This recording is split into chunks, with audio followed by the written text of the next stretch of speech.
Hello, good evening. Today is March 8. Galing pa ako ng duty, so nakauwi na ako kanina pa pala from duty. So, may nakuha ako na dalawang package from Ninja Van from LBC. So, ang video na ito is to, anong tawag dyan? I-unwrap or basta, bubuksan natin ngayon yung dalawang package kung anong laman nito. From Ninja Van at from LBC. Yan, mabigat to. So, if hindi nyo pa na-subscribe yung channel ko, please subscribe, like, and share. Medyo dumidilim yung ano ko kasi nandito sa taas, tingnan nyo. Dito sa taas yung light. Kaya parang dumidilim siya. Tapos hindi ko kayang gamitin yung sa likod na cam kasi nahihirapan ako, hindi ko nakikita yung mukha ko. Baka wala na sa camera yung mukha ko. Kaya, ngayon is, first, bubuksan natin yung ito. So, ang dalawang package na to is from Shopee. In-order ko silang dalawa, tapos sabay din silang dumating. Ito is deliver. Tapos ito is pinick up namin sa LBC warehouse. So, first, sew ako ng sew, tapos dumidilim na yung paningin ko. Bubuksan natin. Tapos na pala siya.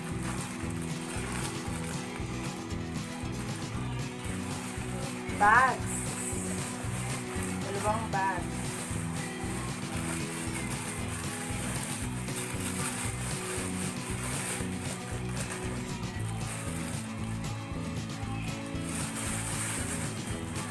Ingit kasi dito pa.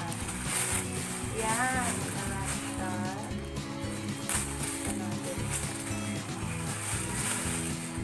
Wow, ganda.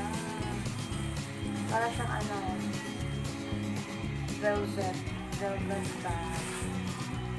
Velvet talaga siya.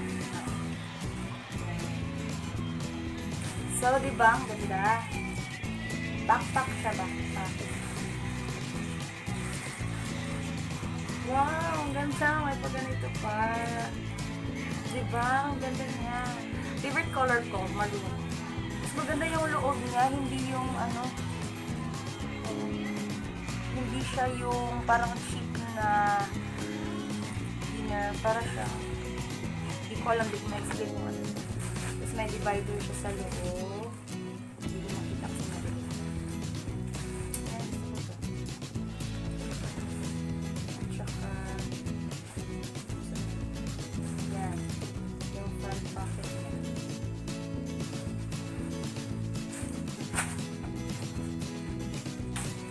So, next, second bag is ito. Madilim ata siya. Anti-theft to kasi nandito sa yung main niya. Storage niya dito sa likod yung zipper. Likod to. Itong binubuksan ko, likod to. Ito yung front. Dalawang pocket. Ito nasa taas is napakalalim hanggang dito sa malalim siya. Tapos yung front, yan, maganda siya. Matibay siya, matibay. Dito lalagyanan daw siya ng, para makita siya, umbrella. Yan. Payong daw ilalagay dyan. Tapos dito is yan, water. Yan, so ang ganda. Para sa dalawang bags na to, etong dalawang bags, worth 509 lang. Dalawang ito. Matibay siya. Matitibay silang dalawa. Backpacks kasi yung hinahanap ko kasi para mapasok. Maliit na bag, ganito okay lang sa akin. Mapasok yung wallet ko, tas yung mga personal hygiene kit ko. Mama. Nagkakagi ka sa gawas. Dubai. May mga sinasabi ng mama ko, marami daw akong bag from yung dinala ng ate ko. Kaso sling siya, tapos mabibigat yung mga may chain. Papakita ko sa inyo mamaya yung mga bags na sinasabi ng mama ko. And second is from LBC. Parang ito yata yung in-order ko na ano. Tingnan natin. Hindi tayo gagamit ng mga sharp. Kasi bawal daw. Wow. So first, pangarap ko talaga magkaganito. Gray. Isa sa mga favorite color ko. Kasi yung favorite color ko is maroon, navy blue, army green, gray, and brown or nude, something ganyan.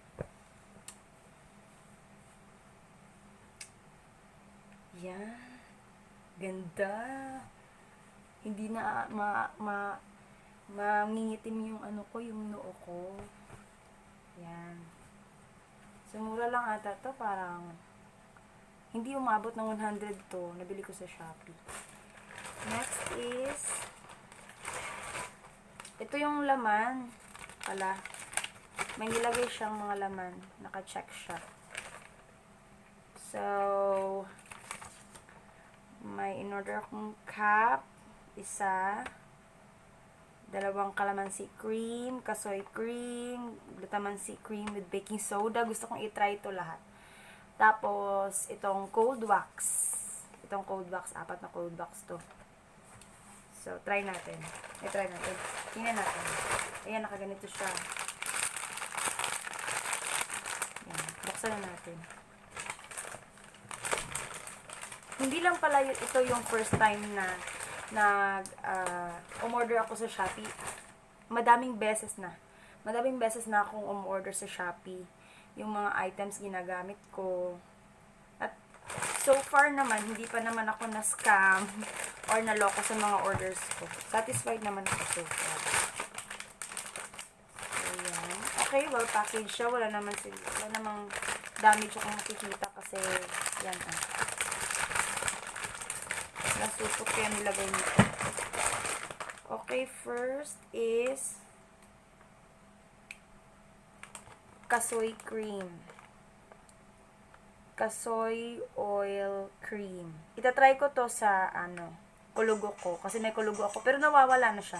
Gusto ko lang itry na lagyan siya ng ganito kung mawawala ba yung niya. Yung parang matitirang ko sa iyo. Basta yun, natitira. And, calamansi, 2 nito. All-purpose cream. Yan. Para sa mga kilikili natin. Next is, ayan. Kabalo pa pala sila.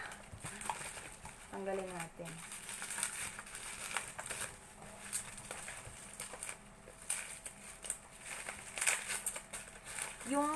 Yung package na pinadala ng papa at ate ko, hindi ko na talaga siya na-vlog kasi doon ako sa hinterland naka-assign.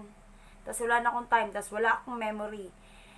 And, yun nga, nawala yung cellphone ko. Hindi na ako nakapag-vlog doon sa hinterland, yung biyahe ko na 20 minutes from, almost 30 minutes from here to, yung destination ko.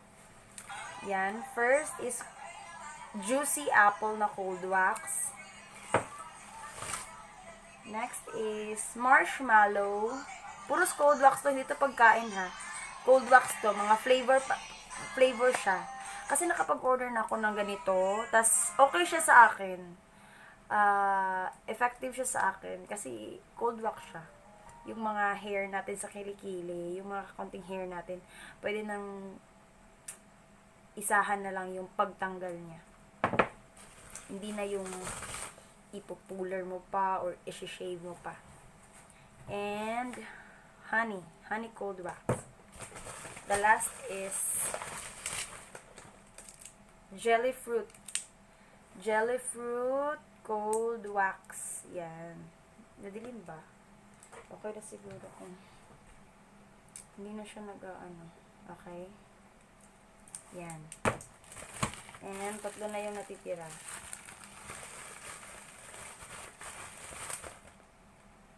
Ay, pareho lang pala sila. Ay, hindi. Ito. Pareho lang ba yung in-order ko? Parang hindi ata.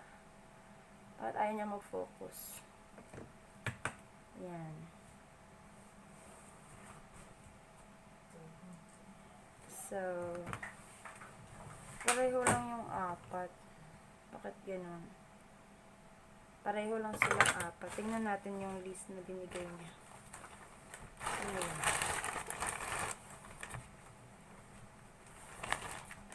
Oo.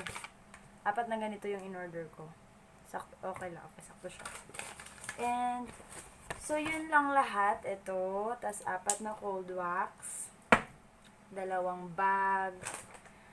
Okay siya. Okay siya lahat. Wala akong reklamo sa mga items na... Kasi, before ako mag-order, binabasa ko yung mga reviews ng mga unang mga nag-order ng items. Binabasa ko kung good ba siya. Good review ba siya. Or mga comments. Tas mga pictures nila. Okay siya.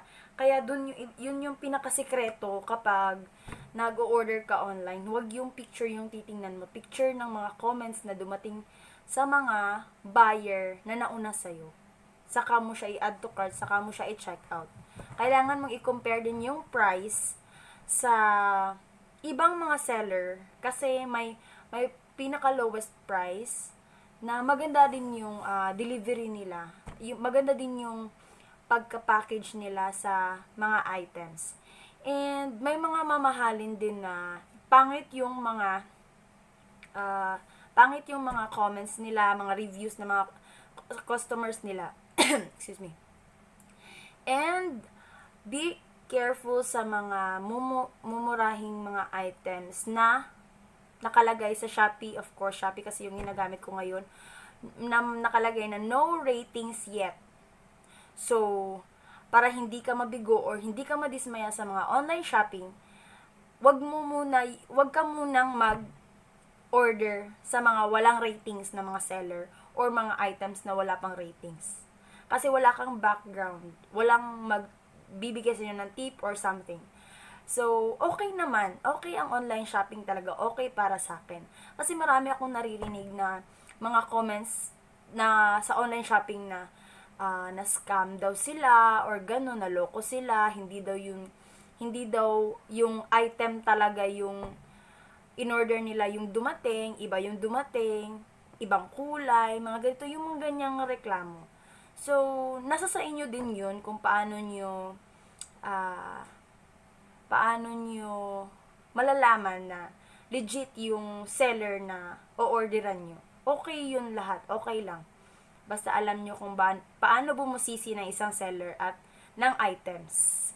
Yun lang. So, I am also an addict of online shopping. So, get it from me. Kung may gusto kayong advice, just comment down below. May mga gusto kayong challenge na ipagawa sa akin, gagawin natin yan para sa ikauunlad ng Pilipinas.